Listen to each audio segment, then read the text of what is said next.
Hi friends, അപ്പോൾ നമുക്ക് ഈ ആഴ്ചത്തെ എൻട്രീസ് ഒക്കെ ഒന്ന് പരിശോധിക്കാം. ഗോൾഡ് ഒരു നല്ലൊരു ഹൈയിൽ വന്നതിന് ശേഷം പ്രൈസ് ശരിക്കും പറഞ്ഞാൽ ഇവിടെ നിന്നും നമ്മൾ കണ്ട ഒരു മൂവ്മെന്റ് ഇവിടെ മുതൽ പ്രൈസ് നല്ല രീതിയിൽ ബുള്ളിഷാണ്. ഇവിടെ നിന്നൊരു ശരിക്കും പറഞ്ഞാൽ ഇങ്ങോട്ടുള്ള ആ ഒരു മൂവ്മെന്റിൽ വലിയ രീതിയിലുള്ള പുൾ ബാക്ക് ഒന്നും എടുത്തിട്ടില്ല. ഇവിടെയൊക്കെ നോക്കിക്കഴിഞ്ഞാൽ അറിയാം പ്രൈസ് നല്ല രീതിയിൽ പുൾ ബാക്ക് എടുത്തിരിക്കുന്നു. പക്ഷേ ആ ഒരു മൂവ്മെന്റ് ഒന്നും നമുക്ക് കാണുന്നില്ല. പക്ഷേ ഈ മാസം കഴിഞ്ഞ മാസത്തെ പോലെ നല്ല രീതിയിൽ ബുള്ളിഷായി അതേ സെയിം ക്യാൻഡിൽ തന്നെ ഇവിടെ വന്നു. പക്ഷേ പ്രൈസ് ഇപ്പോൾ ഒരു പുൾ ബാക്ക് എടുക്കുന്നത് അതും പറഞ്ഞ പ്രൈസ് ഒരിക്കലും ബിയറിഷ് അല്ല. പ്രൈസ് നമ്മൾക്ക് ഈ ഒരു റേഞ്ചിൽ നിൽക്കുകയാണെങ്കിൽ പോലും പ്രൈസ് നമുക്ക് തരുന്ന എൻട്രീസ് എല്ലാം നല്ല രീതിയിൽ അധികം സെൽ അടിക്കാതെ ഉള്ള മൂവ്മെന്റുകൾ കിട്ടുന്നത് ബൈ എൻട്രീസ് ആണ്. അപ്പോൾ വലിയ മൂവ്മെന്റിൽ നിങ്ങൾ പിടിക്കരുതെന്ന് മാത്രമേ ഉള്ളൂ. പല ആൾക്കാരും കഴിഞ്ഞ ആഴ്ചകളിൽ വലിയ വലിയ മൂവ്മെന്റുകൾ ഉണ്ടായതുകൊണ്ട് തന്നെ ഇത് കണ്ടോ, ഇങ്ങനത്തെ മൂവ്മെന്റുകൾ നമ്മൾ എടുത്തത് കൊണ്ട് തന്നെ വളരെ ഫാസ്റ്റ് ആയിട്ട് 300 വിപ്പം 500 വിപ്പം 600 വിപ്പം 700 വിപ്പൊക്കെ സുഖമായിട്ട് ട്രേഡ് എടുത്ത്. അപ്പൊ ഇത്രയും പിപ്പ് മൂവ്മെന്റ് ട്രേഡ് എടുത്തതുകൊണ്ട് ഈ ഒരു സമയത്ത് വരുമ്പോൾ ചിലപ്പോൾ നിങ്ങൾക്ക് 50 ഇപ്പൊ 60 70 100 ഇപ്പൊക്കെ നിങ്ങൾക്ക് കിട്ടുള്ളൂ. ഇപ്പൊ 3 ആഴ്ചയായിട്ട് അതേ റേഞ്ചിൽ തന്നെ ഇരിക്കുന്നതാണ്. ഇപ്പൊ നമുക്ക് ഒരു വലിയ നല്ലൊരു ട്രേഡ് ഉണ്ടാകുന്ന വെച്ച് കഴിഞ്ഞാൽ ഈ വീക്കിന്റെ, അതായത് തൊട്ട് ഇത് ഇൻസൈഡ് ക്യാൻഡിലാണ്, അതിന്റെ മുമ്പത്തെ ഒരു ഇൻഡിപെൻഡന്റ് ക്യാൻഡിലായ വീക്കിന്റെ പ്രീവിയസ് വീക്കിന്റെ ലോ ലിക്വിഡേറ്റ് ചെയ്ത് കഴിഞ്ഞപ്പോൾ നല്ലൊരു ബൈ എൻട്രീസ് ഉണ്ടായിരുന്നു, നല്ല എൻട്രി ആയിരുന്നു അത്. അതേപോലെ തന്നെ നമുക്ക് ഡേയിലേക്ക് വന്നു കഴിഞ്ഞാൽ അറിയാം പ്രൈസ് മൺഡേ നല്ല രീതിയിലൊന്ന് ബിയറിഷ് ആയി. അതിനുശേഷം ആ ഡേയുടെ ഐഡിയം എടുത്തിട്ടുണ്ട്. ആ ഒരു പൊസിഷനിൽ തന്നെ നല്ലൊരു ബി ഒ ആണത്, എടുത്തു പറയാനാണെങ്കിൽ. ഡേയുടെ ഐഡിയം എടുത്തിട്ടുണ്ട്, വീക്കിന്റെ ലോ എടുത്തിട്ടുണ്ട്, ഡേയുടെ ഐഡിയം എടുത്തിട്ടുണ്ട്, 4 അവറിന്റെ ഐഡിയം എടുത്തിട്ടുണ്ട്. അപ്പൊ ഈ 3 സെറ്റപ്പിൽ നമ്മൾ നോക്കണമെങ്കിൽ നമുക്ക് നല്ലൊരു അടിപൊളി എൻട്രി. അപ്പൊ നിങ്ങൾക്ക് ധൈര്യമായിട്ട് എടുക്കാം. ഇപ്പൊ ഡേയുടെ ഐഡിയം എടുക്കുമ്പോൾ നമ്മൾ എന്ത് ചെയ്യാം, സിംഗിൾ ക്യാൻഡിൽ നോക്കണമെങ്കിൽ നമുക്ക് എവിടെ നിന്നാണ് കൺഫർമേഷൻ കിട്ടിയേക്കണം, ഇതില്ല, ഇതിൽ നിന്നാണ് സിംഗിൾ ക്യാൻഡിൽ. നമുക്ക് ബോഡി ബ്രേക്ക് ചെയ്ത് പ്രൈസ് മേളിലേക്ക് മൂവ് ചെയ്തു. നെക്സ്റ്റ് എന്ത് ചെയ്യുന്നു, ഇവിടെ ഒന്ന് മിറ്റിഗേറ്റ് ചെയ്തിട്ടുണ്ട്, ഇവിടെ ഒന്നും മിറ്റിഗേറ്റ് ചെയ്തിട്ടുണ്ട്. ഇവിടെ ഒന്ന് മിറ്റിഗേറ്റ് ചെയ്ത സമയത്ത് തന്നെ ഈ ക്യാൻഡിലൊരു ഹൈ, നല്ല ഒരു മൂവ്മെന്റിൽ ഈ ക്യാൻഡിലെ ഹൈ നല്ല മൂവ്മെന്റ് കിട്ടി. അത് ഇവിടെ നിന്നൊരു 15 മിനിറ്റിന്റെ ഒ ബിയിൽ നിന്നാണ് പിന്നെ പ്രൈസ് റിയാക്ട് ചെയ്ത് പോന്നിരിക്കുന്നത്. അപ്പോൾ നല്ല എൻട്രികൾക്ക് നമുക്ക് ഉണ്ടായിരുന്നു, മനസ്സിലായ നല്ല പല എൻട്രികളും നമുക്ക് ഉണ്ടായിരുന്നു. ആ എൻട്രികൾ നമ്മൾ നല്ല രീതിയിൽ വാച്ച് ചെയ്ത് കഴിഞ്ഞാൽ നമുക്ക് എടുക്കാവുന്നില്ല. പക്ഷെ നോക്കിയ ഒരു റേഞ്ചിലാണ് പിന്നെ പ്രൈസ് വന്നത്, ഇവിടെ വന്ന് വീണു. എന്തുകൊണ്ടാണ് ഇവിടെ വന്ന് പ്രൈസ് വന്ന് ഇങ്ങനെ നിൽക്കുന്നത്, ഇവിടെയൊക്കെ നിൽക്കാൻ എന്തുകൊണ്ടാണ്, ഇവിടെ നമ്മുടെ ഒരു റിയാക്ട് ചെയ്യുന്ന ഒബി ഉണ്ട്. പ്രൈസ് ബുള്ളിഷ് ആയതുകൊണ്ട് തന്നെ ഇതൊന്നും പെട്ടെന്ന് പ്രൈസ് ഇനി വീണ്ടും പുൾ ബാക്ക് എടുക്കണമെങ്കിൽ പെട്ടെന്നൊന്നും ഇത് ബ്രേക്ക് ചെയ്യല. അപ്പൊ ഈ എൻട്രി എടുക്കായിരുന്നു. അതേപോലെ 1 അവറിന്റെ സ്ട്രക്ചറിൽ 1 അവറിന്റെ എക്സ്ട്രീമിലാണ് വന്നിരിക്കുന്നത്. പക്ഷെ എക്സ്ട്രീമിൽ വേറെ ഒബികളൊന്നും ഉണ്ടായിരുന്നില്ല. നമുക്ക് നോക്കിക്കഴിഞ്ഞാൽ അറിയാം എക്സ്ട്രീം പല ആൾക്കാരുടെയും ഡ്രോയിങ് കറക്റ്റ് അല്ലാതെ ഒരുപാട് ബിഗിനേഴ്സ് അവിടെ നിന്ന് എൻട്രി ഉണ്ടല്ലോ ഇവിടെ നിന്ന് എൻട്രി ഉണ്ടല്ലോ എന്നൊക്കെ പറയുന്നുണ്ട്. ആദ്യം നിങ്ങൾ ഡ്രോയിങ്ങും ബാക്ക് ടെസ്റ്റും കറക്റ്റ് ആക്കും. അല്ലാതെ ടൂൾസും പണി ആയുധങ്ങളില്ലാതെ പണിക്ക് വന്നതുപോലെ തന്നെ ഡ്രോയിങ് ഇല്ല, ഒന്നുമില്ല, എവിടെ നിന്ന് എൻട്രി എടുക്കണം. അങ്ങനെയൊന്നും എൻട്രി എടുത്തിട്ടൊന്നും കാര്യമില്ല. നിങ്ങൾക്ക് ഇത് ലൈഫിൽ വിജയിക്കാവുന്ന ഒരു കാര്യം, അല്ലാതെ ജോലിയായിട്ട് നിങ്ങളിത് കാണരുത്. ഒരു ബിസിനസ്സായിട്ട് നിങ്ങൾ രക്ഷപ്പെടണമെന്നുണ്ടെങ്കിൽ ഒരു ബിസിനസ്സിന് എന്തോരം പേര് ഹാർഡ് വർക്ക് ചെയ്ത് ബിസിനസ് സക്സസ് ആയിട്ടുണ്ട്. അതേപോലെ തന്നെ അവരുടെ ജീവിത വിജയങ്ങളൊക്കെ കേൾക്കുക, ഒരുപാട് നല്ല ബുക്കുകൾ വായിക്കുക, ലൈഫിൽ എങ്ങനെ ഡിസിപ്ലിൻ ആയിട്ട് പോകാം എന്നുള്ള കാര്യങ്ങൾ വായിക്കുക. ഒരു ഡിസിപ്ലിൻ ഇല്ലാതെ ട്രേഡിലേക്ക് വന്നിട്ട് ഒരു കാര്യമില്ല, വേസ്റ്റ് ആണുള്ള കാര്യം ഞാൻ പറയാമല്ലോ. അപ്പോൾ 1 അവറിന്റെ എക്സ്ട്രീമിലാണ് വന്നിരിക്കുന്നത്. അവിടെ നമുക്ക് പ്രത്യേകിച്ച് ഹോബിയും കാര്യങ്ങളൊന്നും ഇല്ലായിരുന്നു. ഇനിയിപ്പോൾ ഈ ഒരു റേഞ്ച് ബ്രേക്ക് ചെയ്ത് താഴേക്ക് വരിക അല്ലെങ്കിൽ മേളിലേക്ക് പോകണം. എന്നാലും ഞാൻ പറയുന്നില്ല, നിങ്ങൾക്കൊരു ഹയർ ടൈം ഫ്രെയിമിൽ പ്രൈസ് മിനിമം 1 അവറിൽ നിങ്ങൾക്ക് ചോക്ക് കിട്ടി ബ്രേക്ക് പ്രഷർ കിട്ടാതെ നിങ്ങൾക്ക് സെല്ലിലേക്ക് നല്ല സാധ്യതകളുണ്ടായാലും ഇവിടെ ബൈയിലേക്ക് സാധ്യത ഉണ്ട്. പക്ഷെ നിങ്ങൾ നല്ല രീതിയിൽ അത് കൈകാര്യം ചെയ്ത് കഴിഞ്ഞാൽ നിങ്ങൾക്ക് നല്ല നല്ല എൻട്രികൾ കിട്ടും, ഉറപ്പാണ്. ഇത് കണ്ടോ, ഡേയുടെ ഐഡിയും 4 അവറിന്റെ ഐഡിയും നമുക്ക് 1 അവറിലേക്ക് നമ്മൾ റിഫൈൻ ചെയ്യണമെങ്കിൽ നോക്കിയാൽ 1 അവറിൽ കണ്ടോ, 1 അവറിൽ നമുക്ക് ഒരു 1 അവറിൽ നമുക്ക് ഇത് വിക്ക് ബ്രേക്കാന്ന് നടത്തി നമുക്ക് 50 മിനിറ്റിലേക്ക് റിഫൈൻ ചെയ്യാം. നമുക്ക് 4 അവർ ഐഡിയയും ഇല്ല. 50 മിനിറ്റിലേക്ക് റിഫൈൻ ചെയ്ത് കഴിഞ്ഞാൽ 50 മിനിറ്റിൽ നിങ്ങൾക്ക് ആ ഒരു പൊസിഷനിൽ നമുക്ക് എൻട്രി കാണാൻ പറ്റും. ഇപ്പോൾ 50 മിനിറ്റിൽ പ്രൈസ് ബ്രേക്ക് ചെയ്ത് വന്നു. ഇവിടെ ഫസ്റ്റ് ബോഡി ബ്രേക്കാണ് നടത്തിയത്. അത് ചിലപ്പോൾ ഒരു എസ് എൽ കിട്ടിയിട്ടുണ്ടാവും 50 മിനിറ്റ് സെറ്റപ്പിൽ. ഓക്കെ, ഡോണ്ട് വറി, ഇതൊരു എസ് എൽ കിട്ടിയെന്നും പറഞ്ഞ് ഒരു പ്രശ്നമില്ല. പ്രീവിയസ് എന്തെന്നാണ് ഹൈ പ്രീവിയസ് ലോ ലിക്വിഡേറ്റ് ചെയ്തിട്ടുണ്ട്. അപ്പോൾ 50 മിനിറ്റിൽ എന്താ, ഇവിടെ ഒരു ബോഡി ബ്രേക്ക് ഉണ്ടായിരുന്നു, സെക്ഷന്റെ ലോ ലിക്വിഡേറ്റ് ചെയ്ത് നല്ല എൻട്രി ആയിരുന്നു, നല്ല പുൾ ബാക്ക് ആയിരുന്നു. ഈ ഒരു എൻട്രി മസ്റ്റ് ആയിരുന്നു. എന്താണെന്ന് വെച്ചാൽ ഏകദേശം നല്ലൊരു മൂവ്മെന്റ് നമുക്ക് ഇവിടെ കിട്ടി. 50 മിനിറ്റിന്റെ ഓബി ഞാൻ പല ആൾക്കാരോടും പറഞ്ഞു, 50 മിനിറ്റിന്റെ ഓബി എന്ന് പറയുമ്പോൾ ബിഗിനേഴ്സിനോട് എനിക്ക് പറയാനുള്ള, അവർ ഈ ഓബി ഒന്നും കാണുന്നില്ല. പല ആൾക്കാരും ഐസ് ബുള്ളിഷ് അല്ലേ, അപ്പൊ ബൈ നോക്കിയാൽ ബൈയുടെ ബുള്ളിഷ് ആയിട്ടുള്ള പി ഒ. പിന്നെ എന്തിനാണ് നമ്മൾ സ്ട്രക്ചർ മാപ്പ് വരച്ചിരുന്നത്? ഞാൻ പറഞ്ഞില്ല, എപ്പോഴും നിങ്ങളുടെ സ്ട്രക്ചർ പക്കയിരിക്കണം, ഡ്രോയിങ് പക്കയിരിക്കണം. അത് എല്ലാ സമയത്തും അപ്ഡേറ്റ് ചെയ്യണം. നിങ്ങൾ ഈ എൻട്രിക്ക് നോക്കി നിൽക്കുന്ന സമയത്ത് നിങ്ങളുടെ സ്ട്രക്ചർ, അതായത് നിങ്ങളുടെ മാപ്പിംഗ് കംപ്ലീറ്റ് ചെയ്തിട്ട് അവിടേക്ക് എന്തൊക്കെ PO ഉണ്ടെന്ന് നോക്കണ്ടോ. ഇവിടെ നിന്നും പ്രൈസ് നല്ല രീതിയിൽ റിയാക്ട് ചെയ്തു, ആദ്യം ഒന്ന് റിയാക്ട് ചെയ്തു പ്രൈസ്. അപ്പോൾ വേണമെങ്കിൽ എൻട്രി എടുക്കുക. എന്നാലും നോക്കിയാൽ നല്ല എൻട്രി ആയിരുന്നു. ഏകദേശം പ്രൈസ് വന്ന മൂവ്മെന്റ് 32. എവിടം വരെ പ്രൈസ് വന്നു കേട്ടോ, ഏകദേശം ഒരു 150 പിപ്പോളം പ്രൈസ് ഒരു 100 പിപ്പ് ട്രേഡ് ചെയ്ത് എടുത്തൂടെ. ഇവിടം വരെ ഹോൾഡ് ചെയ്ത് പിടിക്കരുത്. ഞാൻ പറഞ്ഞതാണ്, ഇനി ചെറിയ ചെറിയ മൂവ്മെന്റുകൾ എടുക്കണമെന്ന്. പ്രൈസ് വീണ്ടും വന്നു, വീണ്ടും മൂവ് ചെയ്തു, അതേ മൂവ്മെന്റ് തന്നെ വീണ്ടും വന്നു, വീണ്ടും പ്രൈസ് മൂവ് ചെയ്തു. അപ്പൊ ഒരു ബിയർഷിലേക്ക് പ്രൈസ് മൂവ് വന്നുണ്ട്, പക്ഷെ വലിയ രീതിയിൽ വന്നില്ല. ഈ എൻട്രിയുടെ അത്രയൊന്നും പ്രൈസ് തിരിച്ചു വരുന്നില്ല. അപ്പൊ നമ്മള് ഈ ഒരു ഹൈ ഇവിടെ ബിഗ് ബ്രേക്ക് നടന്ന അവിടെ നല്ലൊരു IFC ക്യാൻഡിൽ ഉണ്ട്, ധൈര്യമായിട്ട് ഈ ട്രേഡ് എടുത്തുകൂടെ. ഇതും എന്ത് ചെയ്യുക, പ്രീവിയസ് ലോയൊക്കെ തന്നെ ടാർജറ്റ് വെക്കുക. അത് കഴിഞ്ഞ് ഈ ലിക്വിഡിറ്റി എടുക്കുന്ന ടാർജറ്റ് വെക്കുക. ഈ 2 ടാർജറ്റാണ് നിങ്ങൾ വെച്ചേക്കണമെങ്കിൽ നിങ്ങൾക്ക് നല്ല പ്രോഫിറ്റ് എടുത്ത് മാറായിരുന്നു.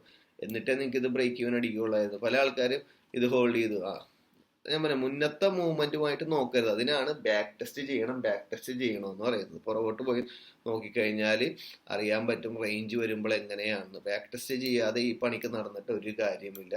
പിന്നെ ഒരുപാട് ബിഗിനേഴ്സ് അക്കൗണ്ടുകൾ പാസ്സായവരുണ്ട്. അവരാ കഴിഞ്ഞ മൂവ്മെന്റുകളിലും, അതായത് മാർച്ച് ഏപ്രിൽ കൊണ്ട് അക്കൗണ്ട് പാസ്സാക്കിച്ച ആൾക്കാരുണ്ട്. അവരൊക്കെ വന്നിട്ട് ഈ ആഴ്ച എടുത്തിട്ട് ചെറിയ ചെറിയ പ്രോഫിറ്റ് ആണ്. കഴിഞ്ഞ ആഴ്ച അക്കൗണ്ട് പാസ്സാക്കാനായിട്ട് 5%, 8% ഒക്കെ സുഖമായിട്ട് എടുക്കാൻ പറ്റിയെങ്കിൽ ഈ പ്രാവശ്യം 1%, 2%. പക്ഷെ ഞാൻ പറയണത് നിങ്ങളുടെ കയ്യിലേക്ക് ഇരിക്കുന്ന മിനിമം 25K അക്കൗണ്ടുകളാണ്.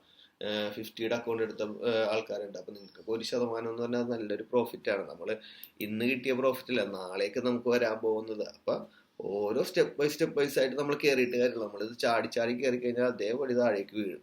അപ്പൊ അത് ശ്രദ്ധിക്കുക. അതേപോലെ എനിക്ക് തോന്നുന്നു ഞാൻ നവംബർ, ഡിസംബർ, ജാനുവരി, ഫെബ്രുവരിയിലൊക്കെ ട്രേഡ് എടുത്ത ബിഗിനേഴ്സിനൊക്കെ ആണെങ്കിൽ അവർ കുറച്ചധികം നാൾ കൊണ്ട് അക്കൗണ്ട് പാസ്സാക്കിയതാ. ചെറിയ ഇതേപോലെ 50, 30 ഇപ്പൊക്കെ മൂവ്മെന്റ് ഉണ്ടായിരുന്നു. ഇന്നിപ്പോ അതിലും കൂടുതൽ മൂവ്മെന്റ് ഉണ്ട്. അപ്പൊ ആ മൂവ്മെന്റിൽ പ്രോഫിറ്റ് എടുത്തവർക്കൊക്കെ കഴിഞ്ഞ മാർച്ച്, ഏപ്രിലൊക്കെ വലിയ വരുമാനം എടുക്കാൻ പറ്റും. അവരുടെ അക്കൗണ്ടിൽ നിന്നൊക്കെ വിഡ്രോ ചെയ്യാൻ പറ്റും. അപ്പൊ അതാണ്. അപ്പൊ നമ്മൾ ഓരോ മാർക്കറ്റിനനുസരിച്ച് നമുക്ക് മാറ്റങ്ങൾ ഉണ്ടാവും. ചെറിയ ചെറിയ മൂവ്മെന്റുകളിൽ അക്കൗണ്ട് പാസ്സാക്കിയവർക്ക് വലിയ മൂവ്മെന്റുകൾ നല്ല സെറ്റപ്പ്, സിമ്പിൾ സെറ്റപ്പ് വന്നു കഴിഞ്ഞപ്പോൾ നല്ല കാശ് ഉണ്ടാക്കാൻ പറ്റും. ഞാൻ പറഞ്ഞില്ലേ, മാർച്ചിനേക്കാളും കൂടുതൽ ആൾക്കാർ ഏപ്രിലാണ് ഏറ്റവും കൂടുതൽ ആൾക്കാർ പ്രോഫിറ്റ്. അപ്പൊ അവരെയൊക്കെ പോലെ ആകണം എന്നുണ്ടെങ്കിൽ നോക്കി ചെയ്യുക, നല്ല രീതിയിൽ ബാക്ക് ടെസ്റ്റ് ചെയ്യുക. ബാക്ക് ടെസ്റ്റ് ആണ് മെയിൻ ആയിട്ട് ചെയ്യേണ്ടത്. അപ്പൊ സെക്ഷന്റെ എൻട്രികളൊക്കെ ഉണ്ടെന്നുണ്ടെങ്കിൽ ബൈയിലേക്ക് കൂടുതൽ നോക്കാം, സെല്ലിലേക്ക് നോക്കരുതെന്ന് ഞാൻ പറയുന്നില്ല. സെല്ലിലേക്ക് നമുക്കിവിടെ ഈ ഓപ്പർച്യൂണിറ്റി എന്തുകൊണ്ട് എടുത്തെന്ന് വെച്ച് കഴിഞ്ഞാൽ നമുക്ക് ഇപ്പൊ പ്രൈസും 50 മിനിറ്റിന്റെ ഒരു OBയിൽ നിന്നാണ് പ്രൈസ് മൂവ് ചെയ്തേക്കുന്നത്. ഇതാണ് 50 മിനിറ്റിന്റെ ചോക്ക്. ഇതൊക്കെ കറക്റ്റ് വരക്കാത്ത ഇഷ്ടം പോലെ വരണ്ടട്ടോ. ഞാനുള്ള കാര്യം പറയാം, എനിക്കത് അങ്ങനെ ഡ്രോയിങ് കാണണം തന്നെ അരിശോ. അപ്പോൾ 50 മിനിറ്റിൽ ചേഞ്ച് ഓഫ് കെയർട്ട് വന്ന് ഐഡിയയും കിട്ടി. 50 മിനിറ്റ് എക്സ്ട്രീം ഹോബിയിൽ നിന്നാണ് പ്രൈസ് വയ്ക്കുന്നത്. ഇത് 50 മിനിറ്റിൽ ബ്രേക്ക് ഫ്രക്ചർ നോക്കി കൂട്ടും. ഇവിടുത്തെ ഈ ഒരു മൂവ്മെന്റ് എടുക്കാം. പക്ഷെ ഇത് വീണ്ടും ബ്രേക്ക് ചെയ്യുന്ന ഒരിക്കലും ഇല്ല. എന്താണെന്ന് വെച്ചാൽ പ്രൈസ് ബുള്ളിഷ് ആണ്. വീക്ക്, ഡേ, 4 അവർ ഇതിന്റെ ഒരു POയിലാണ് പ്രൈസ് നിൽക്കുന്നത്. അതിന്റെ ഒരു പുൾ ബാക്ക് പ്രൈസ് തിരിച്ച് വരും. അതുകൊണ്ട് ഈ ലോ ലിക്വിഡേറ്റ് ചെയ്യുമെന്ന് വിചാരിക്കില്ല. പ്രീവിയസ് ലോ ഒക്കെ തന്നെ ടാർഗറ്റ് എടുക്കുക. പല ആൾക്കാരോടും പറഞ്ഞിട്ടുള്ളതാണ്. നമ്മള് മാർക്കറ്റ് എനിക്ക് അങ്ങനെ തരും എന്നല്ല വിചാരിക്കണം. മാർക്കറ്റ് എന്താണോ ചെയ്യുന്നതെന്ന് മനസ്സിലാക്കുക. അതിനാണ് നമ്മൾ പഠിക്കുന്ന കോഴ്സ്. അത് മനസ്സിലാക്കിയിട്ട് നമ്മൾ അനലൈസ് ചെയ്ത കാര്യം വെച്ച് ടേക്ക് പ്രോഫിറ്റും ട്രേഡുകളും എടുത്താൽ മാത്രമേ നമ്മൾ ലൈഫിൽ ട്രേഡിലും സക്സസ് ആവുള്ളൂ. അപ്പോൾ ഇത്രയും കാര്യങ്ങളാണ് എനിക്ക് ഗോൾഡിൽ പറയാനുള്ളത്. ഇന്ന് വലിയ ന്യൂസുകളും കാര്യങ്ങളൊന്നും ഇല്ലായിരുന്നു. അതുകൊണ്ട് തന്നെ ചെറിയ ചെറിയ മൂവ്മെന്റുകളായിരുന്നു ഈ ആഴ്ച. പിന്നെയെന്ന് പറഞ്ഞു കഴിഞ്ഞാൽ നമുക്ക് GBP/USDയിലാണ്. GBP/USDയിൽ നമുക്ക് 2 സെല്ലിംഗ് പൊസിഷനാണ് മെയിൻ ആയിട്ട് ഉണ്ടായിരുന്നത്. ഒന്ന്, നമുക്ക് GBP/USDയുടെ ഒരു 4 അവറിന്റെ OBയിൽ വന്നിട്ടുണ്ടായിരുന്നു. ഏകദേശം ഒരു 20-30 വിപ്പാറ്റേ മൂവ് ചെയ്തുള്ളൂ. അതിൽ നിന്നൊക്കെ പറഞ്ഞാൽ ആദ്യത്തെ ഫസ്റ്റ് 10 വിപ്പിൽ തന്നെ പ്രോഫിറ്റ് ബുക്ക് ചെയ്യുക. അതിനുശേഷം നെക്സ്റ്റ് ടാർഗറ്റ് വെക്കുക. ഞാനത് എടുത്ത ട്രേഡാണ്. എനിക്കത് ഒരെണ്ണം പ്രോഫിറ്റ് കിട്ടുകയും ഒരെണ്ണം ബ്രേക്ക് ഈവൻ അടിക്കുകയും ചെയ്തു. അപ്പോൾ മൾട്ടിപ്പിൾ ട്രേഡ് ആയിട്ട് ഇടുക. പലപ്പോഴും ഇന്നും മൾട്ടിപ്പിൾ ട്രേഡ് ആയിട്ട് ഇടുന്നില്ല. അപ്പൊ നമുക്ക് തിരിച്ച് ആ ന്യൂസ് സമയത്ത് തിരിച്ചത് കയറി വന്നായിരുന്നു. അതിക്ക് മുമ്പായിട്ട് തന്നെ വീക്കാണെങ്കിലും പ്രീവിയസ് ലോ ലിക്വിഡേറ്റ് ചെയ്തു, പ്രീവിയസ് ഹൈയിൽ ലിക്വിഡേറ്റ് ചെയ്തിട്ടുണ്ട്. ഇപ്പൊ ഹൈ ലിക്വിഡേറ്റ് ചെയ്തിട്ട് അതിന്റെ ഒരു പുൾ ബാക്ക് ആണ് ഇന്നലെ നിന്ന് വെച്ചത്. തിരിച്ചത് കയറി വന്നിട്ടുണ്ട്. അപ്പൊ 2 സൈഡിലേക്കും പ്രൈസ് മൂവ് ചെയ്യുന്നുണ്ട്. അപ്പൊ ഗോൾഡിൽ മാത്രമല്ല ഇതിലും ആ ഒരു 2 സൈഡിലേക്ക് പ്രൈസ് മൂവ് ചെയ്യുന്ന ഒരു മൂവ്മെന്റ് നമുക്ക് കാണാൻ പറ്റുന്നുണ്ട്. അപ്പൊ അതെന്ത് ചെയ്യുക, സൂക്ഷിച്ച് കൈകാര്യം ചെയ്യുക, മൾട്ടിപ്പിൾ ട്രേഡ് ആക്കുക. അതേപോലെ തന്നെ എന്ത് ചെയ്യുക, പാർഷ്യൽ ബുക്ക് ചെയ്യുക, മൾട്ടിപ്പിൾ ട്രേഡ് ആക്കുക. അല്ലാതെ പാർഷ്യൽ ബുക്ക് ചെയ്യാൻ നടന്നു കഴിഞ്ഞാൽ ഒരിക്കലും നടക്കുന്ന കാര്യമല്ല. അപ്പോൾ നോക്കിയാൽ നമ്മുടെ ഹോബിയിൽ നിന്ന് ഒരുവിധം നല്ല റിയാക്ഷൻ കിട്ടി. അതിന് ശേഷം പ്രൈസ് തിരിച്ചു കയറി ചോക്ക് വന്നു. ചോക്ക് വന്നൊന്നും പറഞ്ഞ ഒരു പ്രശ്നമില്ല. നമുക്ക് പ്രീവിയസ് വീക്കിന്റെ ഹൈ CP ചെയ്ത് കഴിഞ്ഞപ്പോൾ എൻട്രി ഉണ്ടായിരുന്നു. പക്ഷേ ഇന്നലത്തെ ആ ന്യൂസിൽ ആ പ്രൈസ് തിരിച്ച് അത് വന്ന് ബ്രേക്ക്, പല ആൾക്കാരും എടുത്തിട്ട് എനിക്ക് കാണിച്ചു തന്നു. പക്ഷെ ആ ഒരു സമയത്ത് പ്രൈസ് വന്നിട്ട് ഈ ഒരു ക്യാൻഡിൽ വന്ന് ബ്രേക്ക് ഈവൻ അടിച്ചിട്ടാണ് പോയി ടീപ്പ് അടിച്ചതെന്ന് പറഞ്ഞു. ഓക്കെ, കുഴപ്പമില്ല. ഇവിടെ 50 മിനിറ്റിന്റെ IDM ആ സമയത്ത് എൻട്രി എടുത്തവരുണ്ട്, ഈ ഇംബാലൻസ് ട്രേഡ് ചെയ്ത ആൾക്കാരുണ്ട്. അടിപൊളി, മനസ്സിലായോ? നമ്മളൊരു ഓപ്പർച്യൂണിറ്റി പോയെന്നോർത്ത് പല ആൾക്കാരും നിൽക്കുമ്പോൾ എൻ്റെ അതേ മൈൻഡിൽ തന്നെ ഓപ്പർച്യൂണിറ്റി ഇല്ലെങ്കിൽ വേണ്ട, പ്രൈസ് ഇപ്പം ഇച്ചിരി ബുള്ളിഷിൽ പോകുന്നുണ്ട്, ഇവിടെ 50 മിനിറ്റിന്റെ IDM എടുത്ത് വീക്ക് ബ്രേക്കാണ് നടത്തിയത്, ധൈര്യമായിട്ട് എന്ത് ചെയ്യുക, ഈ എൻട്രിയിൽ കയറിയ ആൾക്കാരുണ്ട്. അടിപൊളി. അപ്പൊ എനിക്ക് അത്രയുമേ പറയാനുള്ളൂ. നോക്കി എൻട്രി കയറി കഴിഞ്ഞാൽ നമുക്ക് സാധ്യത. ഇപ്പൊ ഇത്രയും വെച്ച് നോക്കിയിട്ട് ഗോൾഡിന്റെ ബൈ എൻട്രീസ് എല്ലാം റിയാക്ട് ചെയ്തിട്ടുണ്ട്. ഒന്നും ഡയറക്റ്റ് വന്ന് SL അടിച്ചിട്ടില്ലെന്ന് എനിക്ക് തോന്നുന്നു. അപ്പോൾ റിയാക്ട് ചെയ്തതൊക്കെ നിങ്ങൾ മൾട്ടിപ്പിൾ ട്രേഡ് ആണെങ്കിൽ നിങ്ങൾക്ക് സുഖമായിട്ട് പ്രോഫിറ്റ് ഉണ്ടാക്കായിരുന്നു, അല്ലേ? അപ്പൊ ഓരോ മൂവ്മെന്റിനനുസരിച്ച് പിടിക്കുക. എനിക്ക് ബിഗിനേഴ്സിനോടാ പറയേണ്ട, ബാക്കി എല്ലാവരും നല്ല രീതിയിൽ അടിപൊളിയായിട്ട് പെർഫോം ചെയ്തിട്ടുണ്ട്, നല്ല പ്രോഫിറ്റ് എടുത്തിട്ടുണ്ട്, അടിപൊളി. അപ്പൊ ഈ ഒരു മൂവ്മെന്റ് നോക്കുക. നെക്സ്റ്റ് ആഴ്ച നമുക്ക് നോക്കാം. ചിലപ്പോൾ പ്രൈസ് ഒരു വലിയൊരു പൊസിഷനിലേക്ക് വന്നിട്ട്, അതായത് പ്രൈസ് ഒരു നല്ലൊരു ഹൈ ഉണ്ടാക്കി നിൽക്കുന്നതിന് ശേഷം പ്രൈസ് ഒരു റേഞ്ചിൽ വരുന്നുണ്ട്. അത് പ്രൈസ് ഇപ്പോഴും കണ്ടിന്യൂ ചെയ്യുന്നുണ്ട്. അതായത് ഡിസംബർ, ജാനുവരി, ഫെബ്രുവരിയിലൊക്കെ ഉണ്ടായ അതേ ബിഹേവിയർ തന്നെ ഇപ്പോഴും കാണിക്കുന്നുണ്ട്. ഇപ്പൊ നിങ്ങൾക്ക് നോക്കിക്കഴിഞ്ഞാൽ അറിയാം, ഈ ഒരു ഏരിയയിലൊക്കെ പ്രൈസ് എത്രയോ നാള് വന്ന് നിന്നിട്ടുണ്ട്, അല്ലെ? ഇഷ്ടംപോലെ നാള് പ്രൈസ് ഇവിടെ വന്ന് നിന്നിട്ടുണ്ട്. ആ ഒരു മൂവ്മെന്റ് ഈ ഒരു പൊസിഷനിൽ വന്നു കഴിഞ്ഞപ്പോൾ ഉണ്ടായിരുന്നു. ആ ഒരു മൂവ്മെന്റ് അതേ ഈ ഒരു പൊസിഷനിൽ വന്ന് നിന്നപ്പോഴും ഉണ്ടായിരുന്നു. പക്ഷെ എനിക്ക് പറയാനുള്ളതെന്ന് വെച്ച് കഴിഞ്ഞാൽ, ഈ ഒരു പൊസിഷനിൽ ഇനിയും പ്രൈസ് ഒരുപാട് ദിവസം, അടുത്ത ആഴ്ചയും പ്രൈസ് ഇവിടെ നിൽക്കുകയാണെങ്കിൽ അടുത്ത ആഴ്ച അവസാനത്തോടെ അല്ലെങ്കിൽ അതിന്റെ നെക്സ്റ്റ് വീക്കോടെ പ്രൈസ് നല്ല ഡ്രോപ്പ് ചെയ്യാന്ന് വെച്ചാൽ ഇൻവെസ്റ്റേഴ്സ് വരുന്നില്ല. ആളുകൾക്ക് ഇൻവെസ്റ്റ് ചെയ്യാൻ താല്പര്യമില്ലാത്തൊരു പൊസിഷനിലാണ് വന്ന് നിൽക്കണമെങ്കിൽ, ഇനി ആളുകൾക്ക് ഡൗട്ടാണ് ഇനി പ്രൈസ് മേളിലേക്ക് കയറില്ല എന്നുള്ളൊരു തോന്നൽ ഉണ്ടായി കഴിഞ്ഞാൽ ആളുകൾ ബൈ ചെയ്യില്ല. പ്രൈസ് താഴേക്ക് പോന്നു കഴിഞ്ഞാലും ബൈ എടുക്കില്ല. എന്താണെന്ന് വെച്ചാൽ ഇൻസ്റ്റിറ്റ്യൂഷന്റെ ഒരു എൻട്രി പൊസിഷനിലാണ് പ്രൈസ് നിൽക്കുന്നത്. ഈ ഒരു നപ്പാകാത്തത് നിന്നുകൊണ്ടാണെങ്കിൽ ഇവിടെ നിന്ന് ഇൻസ്റ്റിറ്റ്യൂഷന്റെ ഓർഡേഴ്സ് എല്ലാം ഫില്ല് ആയിട്ടുണ്ടാവും. പക്ഷെ ഈ ഒരു പൊസിഷനിലേക്ക് വന്ന് ഇത്രയും താഴേക്ക് കൊണ്ടുവന്നിട്ടും ആളുകൾ വാങ്ങുന്നില്ല എന്നെങ്കിൽ ഇൻസ്റ്റിറ്റ്യൂഷൻ എന്ത് ചെയ്യും, വീണ്ടും താഴേക്ക് കൊണ്ടുവരും. മനസ്സിലായോ? അത് ഉറപ്പുള്ള കാര്യമാണ്. അപ്പൊ അങ്ങനെ പ്രൈസ് താഴേക്ക് മൂവ് ചെയ്ത് കഴിഞ്ഞാൽ പിന്നെ ഈ ഒരു OB-യിലാണ് 2200 ഇവിടെ നിന്ന് പ്രൈസ് നല്ലൊരു കൺഫർമേഷൻ കിട്ടിയ ധൈര്യമായിട്ട് എടുക്കുക. എന്താണെന്ന് വെച്ച് കഴിഞ്ഞാൽ പ്രൈസ് ചിലപ്പോൾ ഈ ഹൈ ബ്രേക്ക് ചെയ്യുക കേട്ടോ. അപ്പൊ എല്ലാവരും നോക്കിയെടുക്കുക. ഇന്ന് ഫ്രൈഡേ ആണ്. ഫ്രൈഡേയിലത്തെ അറിയാമല്ലോ, നമ്മളുടെ ഏഷ്യനും ലണ്ടനും മാത്രം ട്രേഡ് ചെയ്യുക, ന്യൂയോർക്ക് ട്രേഡ് ചെയ്യാതിരിക്കുക. Okay, thank you.